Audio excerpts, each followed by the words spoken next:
Fogarty. Emma by Jane Austen, Volume 3, Chapter 1. A very little quiet reflection was enough to satisfy Emma as to the nature of her agitation on hearing this news of Frank Churchill.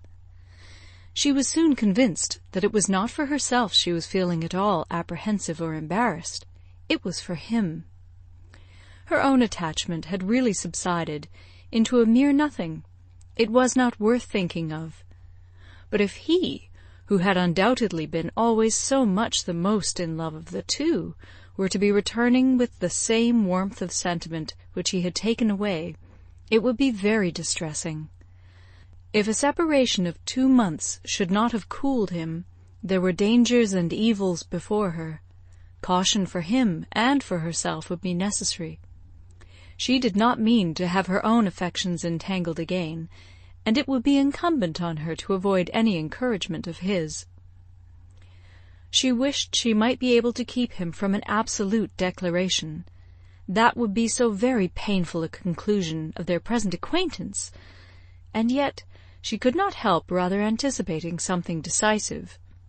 She felt as if the spring would not pass without bringing a crisis, an event, a something to alter her present composed and tranquil state. It was not very long, though rather longer than Mr. Weston had foreseen, before she had the power of forming some opinion of Frank Churchill's feelings. The Enscombe family were not in town quite so soon as had been imagined, but he was at Highbury very soon afterwards. He rode down for a couple of hours. He could not yet do more, but as he came from Randalls immediately to Hartfield, she could then exercise all her quick observation, and speedily determine how he was influenced and how she must act. They met with the utmost friendliness. There could be no doubt of his great pleasure in seeing her, but she had an almost instant doubt of his caring for her as he had done, of his feeling the same tenderness in the same degree. She watched him well. It was a clear thing he was less in love than he had been. Absence, with the conviction probably of her indifference, had produced this very natural and very desirable effect. He was in high spirits, as ready to talk and laugh as ever, and seemed delighted to speak of his former visit, and recur to old stories, and he was not without agitation. It was not in his calmness that she read his comparative difference. He was not calm. His spirits were evidently fluttered. There was a restlessness about him. Lively as he was, it seemed a liveliness that did not satisfy himself, but what decided her belief on the subject was his staying only a quarter of an hour, and hurrying away to make other calls in Highbury. He had seen a group of old acquaintance in the street as he passed. He had not stopped, he would not stop for more than a word, but he had the vanity to think they would be disappointed if he did not call, and much as he wished to stay longer at Hartfield, he must hurry off. She had no doubt as to his being less in love, but neither his agitated spirits nor his hurrying away seemed like a perfect cure, and she was rather inclined to think it implied a dread of her returning power, and a discreet resolution of not trusting himself with her long. This was the only visit from Frank Churchill in the course of 10 days. He was often hoping, intending to come, but was always prevented. His aunt could not bear to have him leave her. Such was his own account at Randalls. If he were quite sincere, if he really tried to come, it was to be inferred that Mrs. Churchill's removal to London had been of no service to the wilful or nervous part of her disorder. That she was really ill was very certain. He had declared himself convinced of it at Randalls. Though much might be fancy, he could not doubt, when he looked back, that she was in a weaker state of health than she had been half a year ago. He did not believe it to proceed from anything that care and medicine might not remove, or at least that she might not have many years of existence before her, but he could not be prevailed on by all his father's doubts to say that her complaints were merely imaginary, or that she was as strong as ever. It soon appeared that London was not the place for her. She could not endure its noise. Her nerves were under continual irritation and suffering, and by the 10 days' end her nephew's letter to Randalls communicated a change of plan. They were going to remove immediately to Richmond.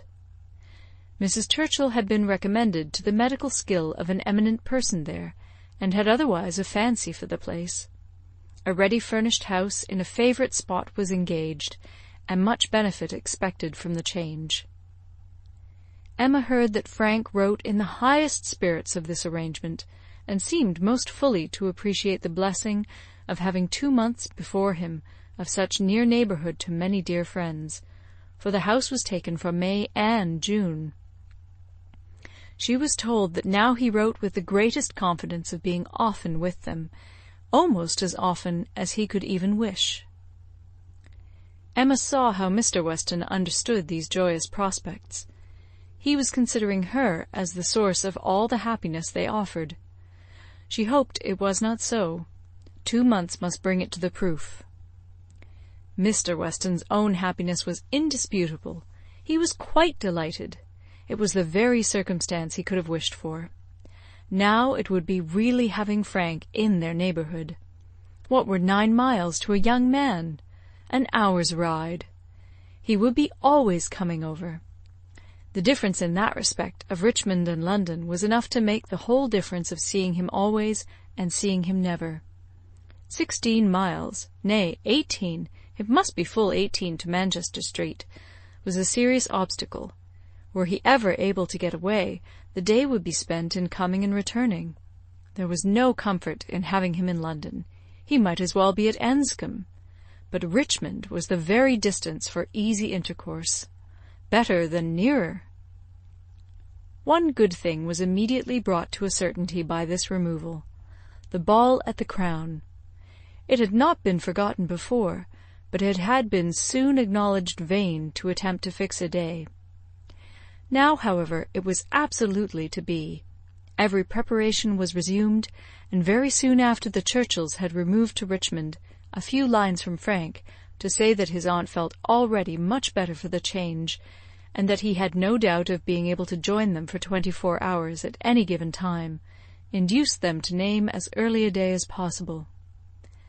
Mr. Weston's ball was to be a real thing. A very few to-morrows stood between the young people of Highbury and happiness. Mr. Woodhouse was resigned. The time of year lightened the evil to him. May was better for everything than February. Mrs. Bates was engaged to spend the evening at Hartfield. James had due notice, and he sanguinely hoped that neither dear little Henry nor dear little John would have anything the matter with them while dear Emma were gone. End of Chapter 1. Recorded in Toronto, Ontario, by Moira Fogarty, January 2010.